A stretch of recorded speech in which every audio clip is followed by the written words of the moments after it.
प्राजक्ताचे झाड म्हणजेच पारिजातकाचे झाड हे झाड स्वर्गातून कृष्णाने पृथ्वीवरती आणलं आणि हे झाड कुठे लावावे यावरून रुक्मिणी आणि सत्यभामा या दोघींमध्ये वाद निर्माण झाला.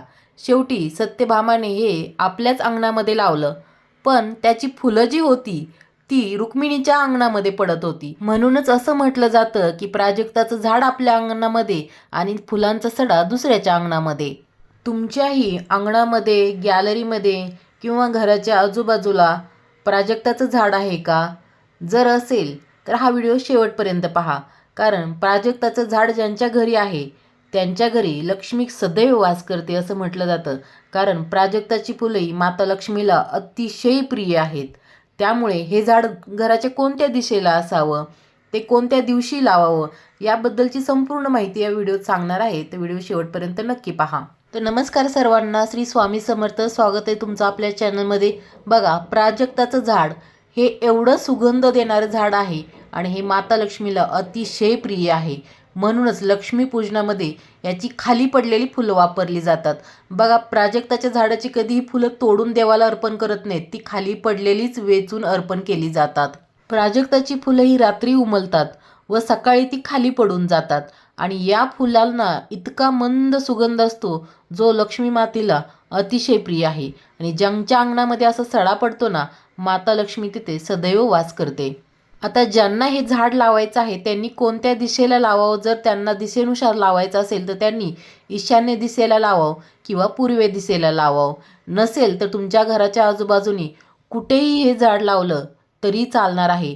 हे झाड ज्यांच्या अंगणात आहे त्या घरामध्ये कोणताही वास्तुदोष राहत नाही. कोणत्याही प्रकारची निगेटिव्हिटी जर असेल तर ती सुद्धा दूर होते, कारण ह्या फुलांचा सुगंध एवढा छान असतो की त्या सुगंधामुळे एक वातावरणामध्ये प्रसन्नता निर्माण होते आणि तुमच्या मनातली, घरातली निगेटिव्हिटी ती दूर होण्यास मदत होते.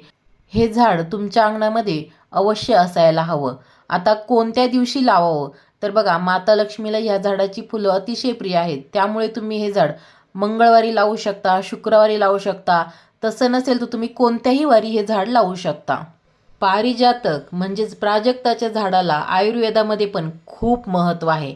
त्याच्या सालीचे, पानांचे, फुलांचे सर्व गोष्टींचा उपयोग आयुर्वेदामध्ये केला जातो. त्यामुळे हे बहुगुणी झाड आपल्या अंगणामध्ये, गॅलरीमध्ये असायला काहीच हरकत नाही आहे. बघा, प्राजक्ताच्या झाडामुळे आपल्या घरामध्ये कोणतीही निगेटिव्हिटी असेल तर ती दूर होते. म्हणजेच कधीकधी आपल्याला विनाकारणचा कंटाळा येतो, कधीकधी विनाकारण आपली चिडचिड होते, ताणतणाव निर्माण होतो. पण हे झाड जर आपल्या अंगणामध्ये, गॅलरीमध्ये असेल तर ह्या फुलांचा एवढा मंद सुगंध येतो की आपलं घरातील किंवा घराच्या आजूबाजूचं वातावरण जे आहे ते एकदम प्रसन्न होऊन जातं. म्हणजेच वातावरणातली निगेटिव्हिटी दूर होऊन वातावरणामध्ये प्रसन्नता निर्माण होते, सकारात्मक ऊर्जा निर्माण होते. आता प्राजक्ताची फुलं ही माता लक्ष्मीला अतिशय प्रिय आहेत. म्हणून आपण अंगणामध्ये झाड लावलं की माता लक्ष्मी किंवा पैसा आपल्याकडे आपोआप येणार नाही आहे. त्यासाठी आपल्याला कष्ट करणे गरजेचं आहे, प्रयत्न करणं गरजेचं आहे. पण प्रयत्नाबरोबर आणि करणाऱ्या कष्टाबरोबर त्याला नशिबाची साथही पाहिजे. आणि म्हणूनच आपल्याला ह्या अंगणामध्ये प्राजक्ताच्या फुलांचा सडा ज्याच्या अंगणामध्ये त्याच्या घरी लक्ष्मी सदैव वास करते. याचा अर्थ असा नाही आहे की तुम्ही फक्त झाड लावलं आणि निवांत झालात म्हणजे आपोआप लक्ष्मी येईल, पैसा येईल, असं नाही.